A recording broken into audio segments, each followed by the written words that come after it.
Looking at the domestic policies, there are really two significant issues as far as domestic policies go. One is, of course, the economic stimulus and what happens to the economy, and the second is the healthcare. Now, on the healthcare, again, Obama seems to be on the retreat. On the retreat from a very conservative position. Already before getting elected, he had taken a position on a health plan, on the health issue, which was to the right of Hillary Clinton. The position that Hillary Clinton's position, which had been defeated at the time of Bill Clinton's administration, he had come out to the right of it. He had never committed himself to a universal healthcare insurance. So now the retreat is from all of that. And the retreat, I believe, is an ideological one. It's a deliberate choice to do what he is doing.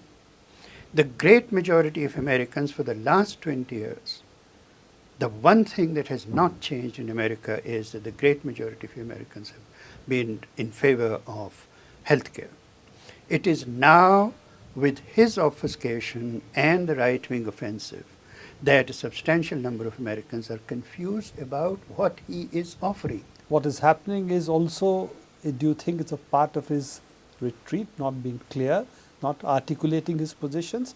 Or do you think that he's also kowtowing to the right-wing offensive that has been launched, so sort of retreating before it for other reasons, things, loss of... Look, before he came into, before he got elected, his platform was that there is no blue states, there are no red states, there is no Democratic Party, there is no Republican Party, there are only the United States of America. He was never willing to engage in an ideological struggle over any issue with the Republican Party.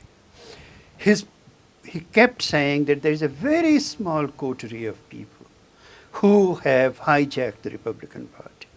He has always said that he is a great admirer of Ronald Reagan and Harry Truman. So I would call him a Reagan Democrat. So in that sense, again, I would say that he never had this commitment. He tried to ride the bandwagon of public support for public health. And now he's caught in having made that promise.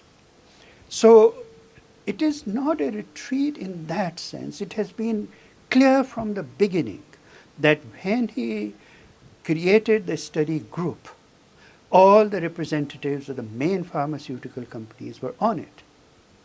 Instead, in fact, he should have been, if he was serious about this healthcare issue, all he had to do was really to go to the American people over and above the heads of the Democratic senators and spoken to them directly. That if you can give $8 trillion to a bunch of banks, about half a dozen of them, you certainly can afford to spend $100 billion a year on the health of all the Americans combined. He could have gone straight to them and said that these pharmaceuticals companies should at least sell drugs in the United States at the same price that their subsidiaries are doing across the border in Canada, and so on. So basically what you're saying is that he has from the beginning really charted out this territory of trying to see consensus, and this consensus would naturally mean consensus on their terms, not on the terms on which the American people would seek health care and so on. Absolutely. Last week, I forget the name of the big pharmaceutical company whose CEO said, I think yesterday or day before, that of course I'm in favor of this plan. We will have 20 or 30 million more clients.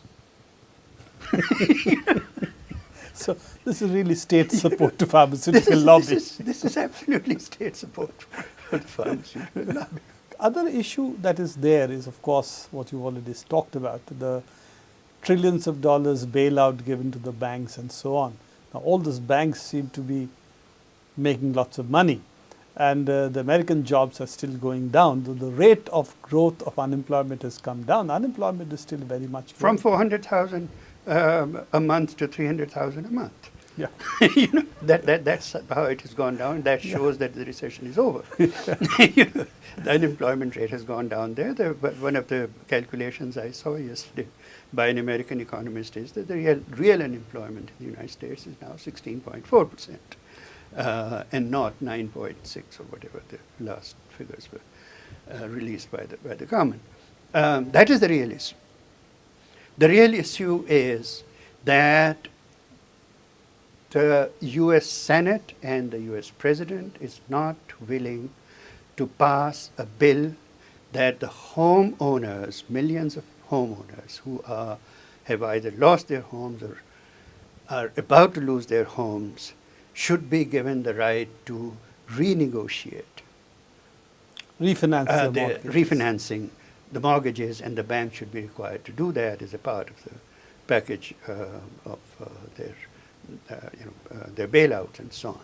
So those fundamentals, high degree of unemployment, great degree of overcapacity in every in industrial branch of the United States except the armament industry and so on, the homeowners losing their homes, and the great bubble that's just about to burst is the credit card bubble.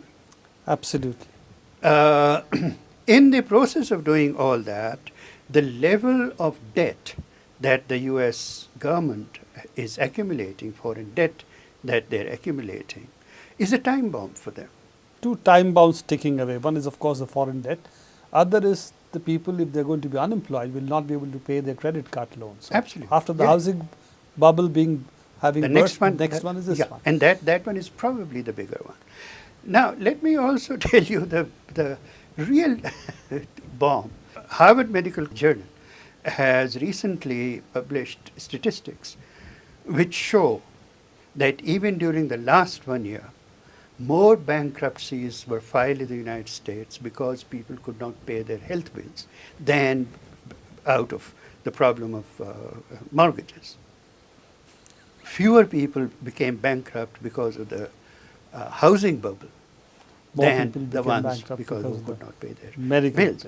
But now that is so much a part of the fabric of the United States system that is no longer recognized as a real savagery of the system.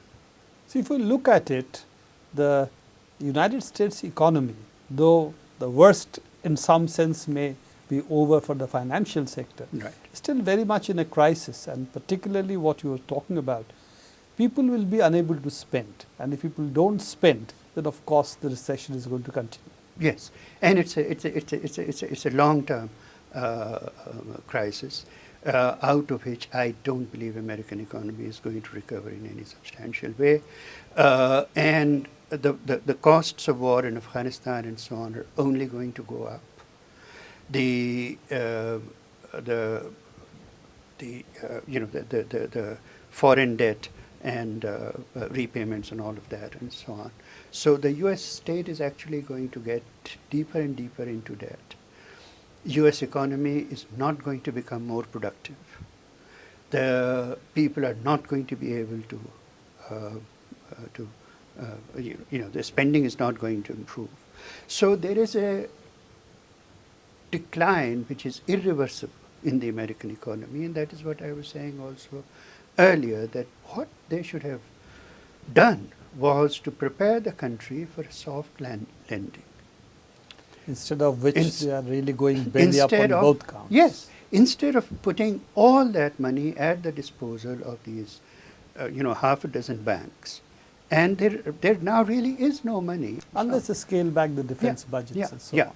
And what any sane government of the United States should have done was actually to use this occasion to reintroduce the idea of nationalization.